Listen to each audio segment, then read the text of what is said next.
கர்த்தர் நல்லவர், அவர் கிருபை என்றும் உள்ளது. ஆண்டவராகிய இயேசு கிறிஸ்துவின் நாமத்தினாலே உங்கள் ஒவ்வொருவருக்கும் அன்பின் வாழ்த்துக்கள். இன்று மார்ச் மாதம் 11ஆம் தேதி புதன்கிழமை. பிரியமானவர்களை, இன்று நாம் தியானிக்கும் வசனம் சங்கீதம் 118:27. கர்த்தர் நம்மை பிரகாசிப்பிக்கிற தேவனாய் இருக்கிறார். கர்த்தர் நம்மை என்ன செய்கிறாராம்? பிரகாசிப்பிக்கிற தேவனாய் இருக்கிறார். நம்மை பிரகாசம் அடைய செய்கின்றார். ஆண்டவர் நம்மை மற்றவர்களுக்கு பிரகாசிக்க பண்ணுகிற தேவனாக இருக்கின்றார். பிரியமானவர்களே, எப்படி நம்ம பிரகாசிப்பது? ஞானத்துல குறைவா இருக்கிறோம், திறமையில குறைவா இருக்கிறோம்.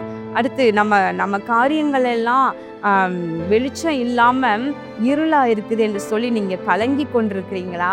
ஞானத்தை உங்கள் பிள்ளைகளுக்கு பெருக செய்கிறவர் நம்முடைய ஆண்டவர். பிரியமானவர்களே, திறமையே இல்லை, எல்லாரும் என்னைய ஒரு டல்லான ஆளாக பார்க்கிறாங்க, இவனால ஒண்ணுமே செய்ய முடியாது, இவனால ஒண்ணுமே செய்ய முடியாது என்று சொல்லி ஓரம் கட்டி வச்சிருக்கிறாங்க என்று சொல்லி நீங்க வருத்தத்தோடு இருக்கிறீங்களா? குடும்பத்திலையும் சரி, வேலை பார்க்கிற இடத்துலையும் சரி, இவங்க கையில கொடுத்தா ஒரு வேலையும் சரியா நடக்கவே நடக்காது என்று சொல்லி உங்களை அப்படி தள்ளி வச்சிருக்கிறாங்களா? ஆனால் நீங்க கர்த்தர் உங்களை பிரகாசிக்க பண்ண முடியும், உங்களுடைய முகத்தை பிரகாசிக்க பண்ண முடியும். பிரியமானவர்களை, எப்படி பிரகாசிப்பது?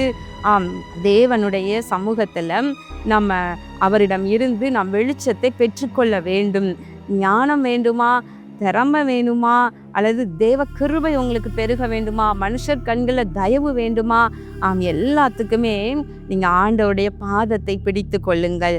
மோசேயை பார்க்கிறோம். மோசே தேவனுடைய சமூகத்துல 40 நாட்கள் உபவாசம் இருந்து தேவன் மோசையோடு முகமுகமாய் பேசினார் என்று பார்க்கிறோம். அப்படி 40 நாட்கள் தனித்து இருந்து தேவனோடு உலாவி பின்பு அவர் கீழே வரும் பொழுது மக்கள் மோசேயினுடைய முகத்தை பார்த்தா அந்த பிரகாசத்தை அவங்களால தாங்க முடியாது என்று சொல்லி முக்காடிட்டு கொண்டான் என்று பார்க்கிறோம். பிரியமானவர்களே, அவ்வளவு பிரகாசம் எங்கிருந்து வருது?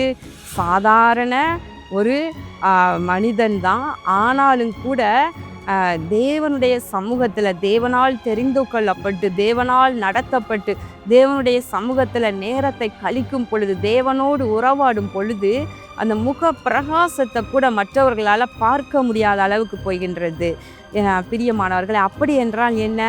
ஏன் நாமும் கூட நீங்கள் முயற்சி பண்ணக்கூடாது? நம்மை பிரகாசிப்பிக்கிற தேவன் நம்முடைய ஆண்டவர்.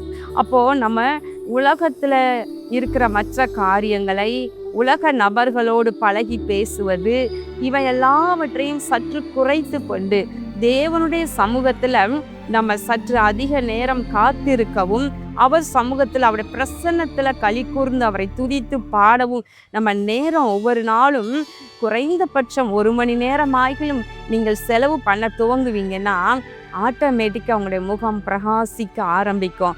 முகம் பிரகாசிப்பதோடு மாத்திரமல்ல, உங்கள் காரியங்கள் எல்லாம் வெளிச்சம் உண்டானது போல ஒரு பிரகாசம் உண்டாகும்.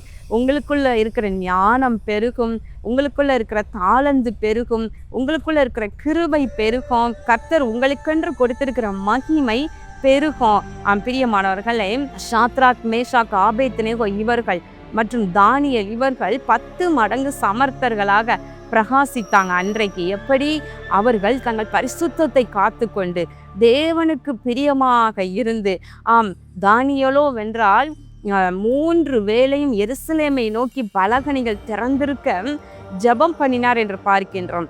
அப்போ எவ்வளவு பெரிய அலுவல்கள் நமக்கு இருந்தாலும் கூட, நேரமே இல்லை என்று சொல்லத்தக்க வேலையெல்லாம் அவ்வளோ அதிகமாக இருந்தால் கூட, நிறைய வேலை இருக்கு, வீட்டை கவனிக்கணும், நீங்க ஒரு பெரிய வேலையில இருக்கலாம், அல்லது நீங்க ஐடி கம்ப்யூட்டர்ல நீங்க ஒர்க் பண்றவங்களா இருக்கலாம், அல்லது ஒரு நிறுவனத்தை நிர்வகிக்கிறவங்களா இருக்கலாம். என்ன பெரிய வேலையில இருந்தாலும் கூட நேரம் இல்லை என்று சொல்றதை விட்டுட்டு நீங்க தேவ சமூகத்துல ஒரு நாளைக்கு 2 தடவை ஆகிலும் காத்திருந்து ஜெபிக்க நீங்க பழகி கொள்வீங்களானால் உங்களுக்குள்ள இருக்கிற திறமை பெருகும். ஆனால் தேவனையே தேடாமல், அவருடைய சமூகத்தையே நாடாமல், தேவ பிரசன்னத்தையே உணராமல் இன்றைக்கு அநேகர் உலகத்துக்குள்ள சிக்குண்டு இருக்கிறாங்க. அப்போ தங்களுடைய காரியங்கள் எல்லாம் டல்லா இருக்குது, மந்தமா இருக்குது, இருளா இருக்குது என்று புலம்புவதற்கு என்ன காரணம்னா, அவங்க வெளிச்ச தண்டைக்கு வராம இருக்கிறாங்க. தேவன் ஒளியா இருக்கிறார். அந்த ஒளியின் இடத்திற்கு நம்ம ஒவ்வொரு நாளும் முன்னேறி கொண்டே இருக்க இருக்க ஒரு பிரகாசம் நம்மேல் உதித்து கொண்டே இருக்கும்.